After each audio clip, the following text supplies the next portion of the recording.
दीपावली पर्व पर पटाखों से जलने वाले लोगों की संख्या बढ़ जाती है। लोग बेधड़क बेखौफ होकर पटाखे जलाते हैं, जिसके बाद उन्हें भारी समस्या का सामना करना पड़ता है।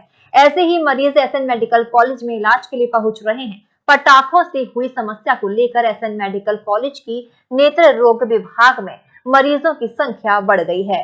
पटाखों से होने वाली समस्याओं को लेकर डॉक्टर आम जनता को पहले से ही सचेत कर रहे थे, लेकिन लोगों की लापरवाही अब उन पर ही भारी पड़ रही है।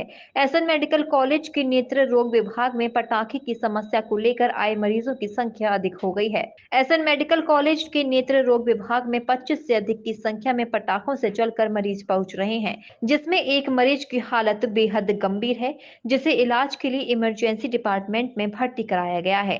इसके साथ ही 2 पेशेंट की आंख की पुतली फटने का मामला भी सामने आया है। मैम, दीपावली पर्व पर मरीजों की संख्या का क्या आंकड़ा रहा और किस तरह के मरीज ज़्यादातर देखने को मिले हैं? पिछले 2-3 दिनों में हमारे पास इमरजेंसी से लगभग 20 से 25 मरीज़ों का देखने का रेफरल आया, जिसमें ज़्यादातर मरीज़ पटाखों की इंजरी की वजह से आए थे। कुछ एक पेशेंट हमारे पास अदर जैसे पेंट वेंट, जिनके घरों में पेंट चल रहा था, तो वो पेंट के केमिकल इंजरी के भी पेशेंट्स हमारे पास आए हैं। तो मैम, लगभग ओपीडी की संख्या क्या रही है 2 दिन में पिछले? ओपीडी में तो ज़्यादा नहीं है, 20-25 ही मरीज़ थे।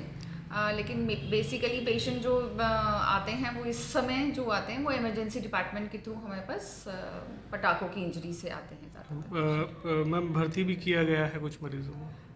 नहीं, ऐसा भर्ती नहीं किया है। एक मरीज़ आया था पटाखों की इंजरी से, उनकी पुतली फट गई थी। उनको हमने इमरजेंसी ऑपरेशन के लिए एडवाइस किया था, बट वो शायद कहीं और जाना चाहते थे, तो तो कह सकते हैं मैम, क्रिटिकल मरीजों की संख्या बढ़ी है।